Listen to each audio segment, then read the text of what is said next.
हाय everyone, welcome back. तो last video में हम लोगों ने डिस्कस करा था one to one mapping. So if you haven't watched that video then you can find that video in the card section और in the description below. और आज की वीडियो में हम लोग डिस्कस करने वाले हैं वन टू मैनी मैपिंग। तो सबसे पहले हम लोग यहाँ पर ये समझ लेते हैं कि वन टू मैनी रिलेशनशिप क्या होता है। सो अकॉर्डिंग टू डेफिनेशन यहाँ पर लिखा हुआ है one to many mapping is a type of relationship between two entities in which one instance of an entity is associated with multiple instances of another entity। ठीक है, तो for example अगर यहाँ पर हमारे पास दो एंटिटी हैं लाइक ऑथर एंड बुक, तो यहाँ पर हम लोग ये बोल सकते हैं कि एक पर्टिकुलर ऑथर बहुत सारी बुक्स को लिख सकता है। ठीक है, या फिर हम लोग इसको ऐसे देख सकते हैं कि बहुत सारी बुक्स के कोई एक ऑथर हो सकता है। ठीक है, तो अगर हम लोग इसको ऑथर की साइड से देखेंगे तो हम लोग इसको बोलेंगे वन टू मैनी रिलेशनशिप। अगर हम लोग इसको बुक की साइड से देखेंगे तो हम लोग इसको बोलेंगे मैनी टू वन रिलेशनशिप। ठीक है, ठीक उसी तरीके यहाँ पर डिपार्टमेंट एंड एम्प्लॉय में भी हम लोग देख सकते हैं कि एक डिपार्टमेंट में बहुत सारे एम्प्लॉय वर्क कर सकते हैं एंड बहुत सारे एम्प्लॉय एक डिपार्टमेंट को बिलोंग कर सकते हैं। ठीक है, तो यहाँ पर भी हम लोग वन टू मैनी और मैनी टू वन रिलेशनशिप देख पा रहे हैं। ठीक उसी तरीके हम लोग यहाँ पर यूनिवर्सिटी एंड स्टूडेंट के बीच में भी one to many and many to one relationship को देख सकते हैं। ओके, तो अभी हम लोग यहाँ पर कंसिडर कर रहे हैं डिपार्टमेंट एंड एम्प्लॉय एग्जाम्पल को, और इसकी हेल्प से हम लोग ये समझेंगे कि कैसे हम लोग स्प्रिंग डेटा जेपीई में वन टू मैनी रिलेशनशिप को मैप करते हैं। ओके, तो यहाँ पर हमारे पास डिपार्टमेंट टेबल है जिसमें हमारे पास दो प्रॉपर्टी है, that is ID and name.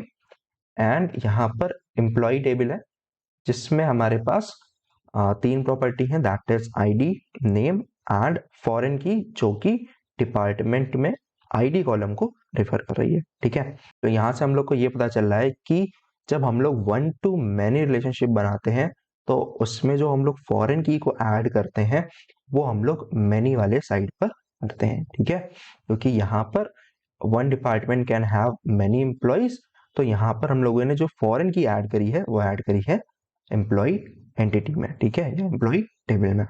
Okay, अभी हम लोग मूव करते हैं इंटेलिजे पे एंड ये समझते हैं कि कैसे हम लोग इसको इम्प्लीमेंट कर सकते हैं। तो यहाँ पर हमारे पास employ and department entity class है एंड यहाँ पर बेसिक क्रेड ऑपरेशन परफॉर्म करने के लिए कंट्रोलर में कुछ फंक्शन है। ठीक है, यहाँ पर हम लोग क्या करेंगे कि एम्प्लॉय एंटिटी क्लास में फॉरेन की को ऐड करेंगे।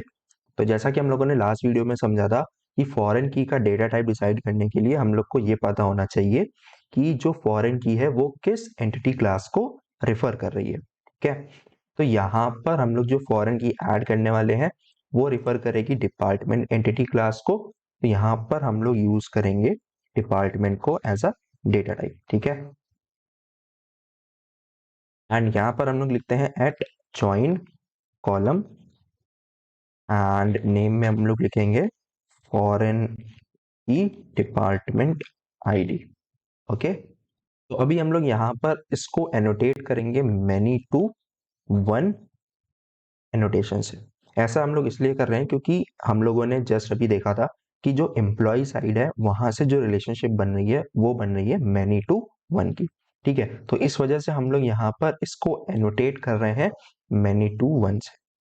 ओके, अब यहाँ पर हम लोग क्या करते हैं कि गेटर्स एंड सेटर्स को ऐड कर देते हैं। तो यहाँ पर हम लोग डिपार्टमेंट क्लास में अब वन टू मैनी रिलेशनशिप को बनाएंगे। ओके, तो यहाँ पर हम लोग को ये पता है कि डिपार्टमेंट में बहुत सारे एम्प्लॉयज हो सकते हैं। ओके, तो यहाँ पर अब हम लोग जो प्रॉपर्टी बनाएंगे यहाँ पर हम लोग यूज करेंगे लिस्ट और यहाँ पर हम लोग पास करेंगे एम्प्लॉय। ठीक है, क्योंकि जो रिलेशन है डिपार्टमेंट का वो एम्प्लॉय टेबल से है। ओके, एंड यहाँ पर हम लोग इसका नाम दे देंगे एम्प्लॉय लिस्ट। ठीक है, इसको हम लोग इंपोर्ट कर लेते हैं।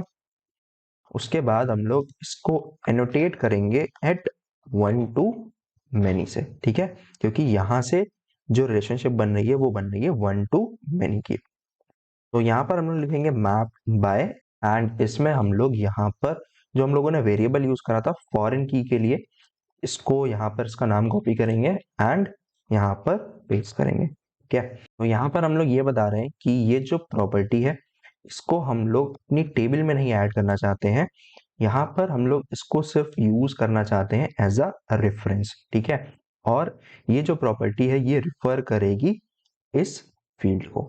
ठीक है, तो अभी जैसे ही हम लोग यहाँ पर पोस्टमैन में टेस्टिंग करेंगे और जो हम लोग को रिजल्ट मिलेंगे उससे हम लोग को समझ आ जाएगा कि यहाँ पर ये चीज कैसे वर्क कर रही है। ठीक है, तो अब हम लोग यहाँ पर गेटर्स एंड सेटर्स को ऐड कर लेते हैं। ओके, ठीक है, अब यहाँ पर हम लोग इस एप्लीकेशन को रन करते हैं। तो यहाँ पर हमारे पास पोस्टमैन में 4 रिक्वेस्ट हैं, that is add employ, add department, get employ and get department. ठीक है, तो सबसे पहले हम लोग यहाँ पर सेंड करेंगे ऐड डिपार्टमेंट रिक्वेस्ट को। ठीक है, क्योंकि यहाँ पर हम लोग सबसे पहले डिपार्टमेंट में एक एंट्री क्रिएट करेंगे एंड देन जब हम लोग एम्प्लॉय क्रिएट कर रहे होंगे तो वहां पर हम लोग क्या करेंगे कि उस एंट्री को यूज करेंगे एज अ एम्प्लॉय का डिपार्ट। ठीक है, तो यहाँ पर सबसे पहले हम लोग इसको सेंड करते हैं एंड यहाँ पर हम लोग देख पा रहे हैं कि ये जो डिपार्टमेंट है वो ऐड हो गया है और इसको भी हम लोग यहाँ पर H2 कंसोल में भी चेक कर लेते हैं। ठीक है, तो यहाँ पर हम लोग देख रहे हैं कि हमारा डिपार्टमेंट ऐड हो चुका है। ओके, सो यहाँ पर हम लोग जब एम्प्लॉय को ऐड करेंगे so instead of providing details of department यहाँ पर हम लोग सिर्फ उसकी आईडी को प्रोवाइड करेंगे। ठीक है, तो जैसे ही हम लोग यहाँ पर रिक्वेस्ट सेंड करेंगे तो यहाँ पर अब अगर हम लोग डेटाबेस में चेक करते हैं तो यहाँ पर हम लोग देख पा रहे हैं कि जो हमारा एम्प्लॉय है वो ऐड हो चुका है और यहाँ पर वो रिफर कर रहा है डिपार्टमेंट 1 को। ठीक है, तो यहाँ पर हम लोग कुछ इस तरीके से डेटा को ऐड कर सकते हैं। ओके, अब हम लोग यहाँ पर एम्प्लॉय की डिटेल्स को फेच करते हैं। ठीक है, तो यहाँ पर एम्प्लॉय की आईडी है 1 और अगर हम लोग रिक्वेस्ट सेंड करेंगे तो यहाँ पर क्या हुआ है कि यहाँ पर हमारे पास एरर आ रही है। ठीक है, तो अगर हम लोग इस पर्टिकुलर एरर को चेक करें तो यहाँ पर हमारे पास जो एरर आ रहा है that is could not write JSON infinite recursion stack overflow error। ठीक है, तो ये जो प्रॉब्लम आ रही है ये इसलिए आ रही है क्योंकि यहाँ पर हम लोगों ने क्या करा है कि बाय डायरेक्शनल रिलेशनशिप को स्टैब्लिश करा है। दैट इज अगर हम लोग एम्प्लॉय साइड से देखें तो यहाँ पर हम लोगों ने मैनी टू वन रिलेशनशिप को स्टैब्लिश करा है और अगर हम लोग डिपार्टमेंट के साइड से देखें तो यहाँ पर हम लोगों ने वन टू मैनी रिलेशनशिप को स्टैब्लिश करा है। ठीक है, तो यहाँ पर इस प्रॉब्लम को समझने के लिए हम लोग एग्जाम्पल कंसिडर करते हैं। सपोज यहाँ पर हम लोग एम्प्लॉय 1 को फेच कर रहे हैं। ठीक है, तो अकॉर्डिंग टू यहाँ पर एम्प्लॉय क्लास क्या होगा कि सबसे पहले तो उसकी आईडी फेच होगी। ठीक है, एंड आईडी नेम। ठीक है, एंड देन यहाँ पर उसका डिपार्टमेंट फेच होगा। तो अब जैसे ही डिपार्टमेंट फेच होगा तो यहाँ पर क्या होगा कि डिपार्टमेंट की सबसे पहले तो आईडी फेच होगी। ओके, एंड देन उसके बाद डिपार्टमेंट का नेम। ओके, उसके बाद क्या होगा कि यहाँ पर जो भी एम्प्लॉयज है उस पर्टिकुलर डिपार्टमेंट में वो फेच होंगे। ओके, तो अब क्या होगा कि यहाँ पर फिर से एम्प्लॉय 1 फेच होगा। ठीक है, क्योंकि डिपार्टमेंट 1 में एम्प्लॉय 1 काम करता है तो यहाँ पर फिर से एम्प्लॉय 1 फेच होगा। Okay,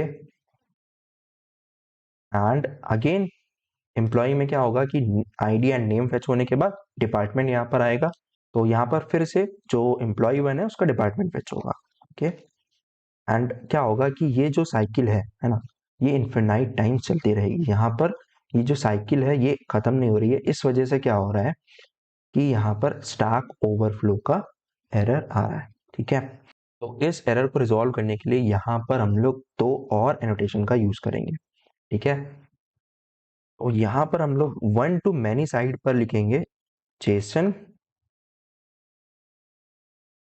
managed reference. ठीक है, तो इस एनोटेशन से क्या होगा कि जब यहाँ पर डिपार्टमेंट फेच हो रहा होगा उस टाइम पर ये जो प्रॉपर्टी है ये नॉर्मल जेसन में कन्वर्ट हो जाएगी। ठीक है, और यहाँ पर हम लोग इसको एनोटेट करेंगे एट जेसन बैक रेफरेंस। ठीक है, तो यहाँ पर जब हम लोग एम्प्लॉय को फेच कर रहे होंगे तो यहाँ पर ये जो डिपार्टमेंट प्रॉपर्टी है ये इग्नोर हो जाएगी, ठीक है। तो इससे क्या होगा कि यहाँ पर जो साइकिल क्रिएट हो रही थी वो ब्रेक हो जाएगी एंड यहाँ पर जो रिकर्शन की इनफिनाइट रिकर्शन की प्रॉब्लम आ रही थी वो रिजॉल्व हो जाएगी, ठीक है।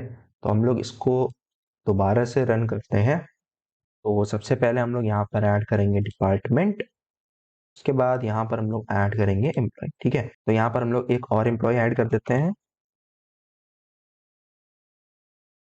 ओके। अब अगर हम लोग यहाँ पर एम्प्लॉय 1 की डिटेल्स को फेच करेंगे तो यहाँ पर हमें आईडी और नेम मिलेगा, ठीक है। और एम्प्लॉय 2 की करेंगे तो यहाँ पर, हाँ, यहाँ पर उसकी डिटेल्स हम लोग को मिल जाएंगी, ठीक है। और यहाँ पर हम लोग ने देखा कि कोई भी डिपार्टमेंट प्रॉपर्टी नहीं आ रही है।